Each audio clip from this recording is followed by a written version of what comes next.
Hello అండి, నేను మీ Divya. Welcome back to dine with Divya. ఈరోజు వీడియోలో స్పెషల్ వచ్చేసి దిబ్బ రొట్టి రెసిపీని ఎలా తయారు చేసుకోవాలో చేసి చూపించబోతున్నాను.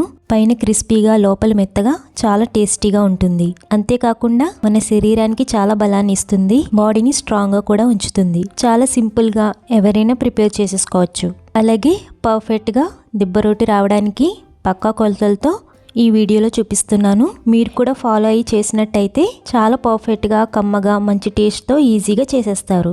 సో మరి ఈ క్రిస్పీ అండ్ టేస్టీ దిబ్బ రొట్టి చేసే విధానం ఎలాగో చూద్దాం.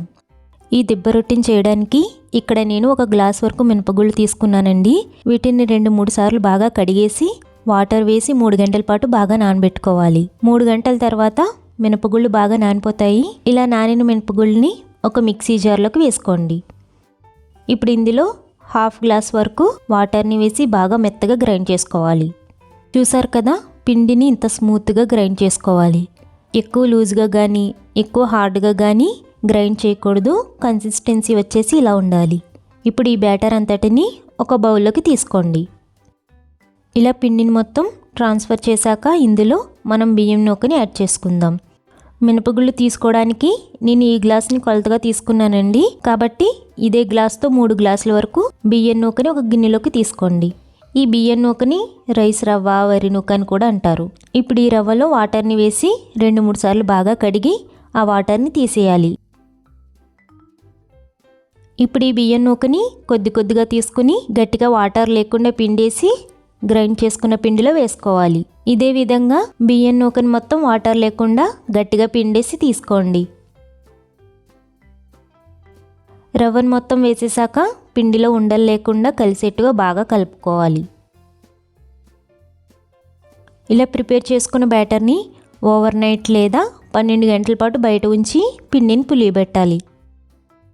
మార్నింగ్కి పిండి చక్కగా పులిసిందండి. చూడండి ఎంత ప్లఫీగా తయారైందో.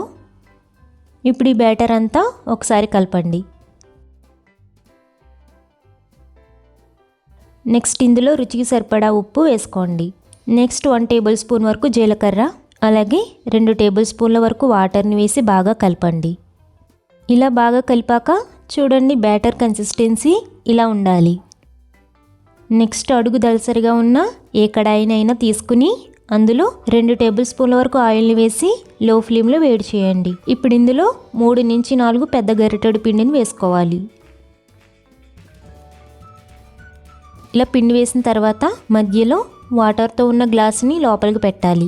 దీనివల్ల దిబ్బ రొట్టె మధ్యలో పిండిలా ఉండకుండా చక్కగా కుక్ అవుతుంది. దీనిపైన కొద్దిగా జీలకర్రను వేసుకోండి. ఇప్పుడు ఆవిరిపోకుండా లిడ్ని పెట్టి లో ఫ్లేమ్లో 10 నిమిషాల పాటు ఆవిరి మీద ఉడికించుకోవాలి. దిబ్బ రొట్టె వేసుకునే థిక్నెస్ని బట్టి టైం తగ్గుతుందండి, అలాగే పెరుగుతుంది కూడా.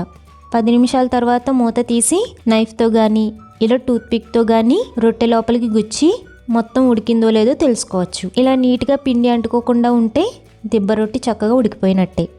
ఇప్పుడు నెమ్మదిగా గ్లాసుని బయటికి తీసి రొట్టెని అంచుల నుంచి స్లోగా రిమూవ్ చేసుకుంటూ రావాలి.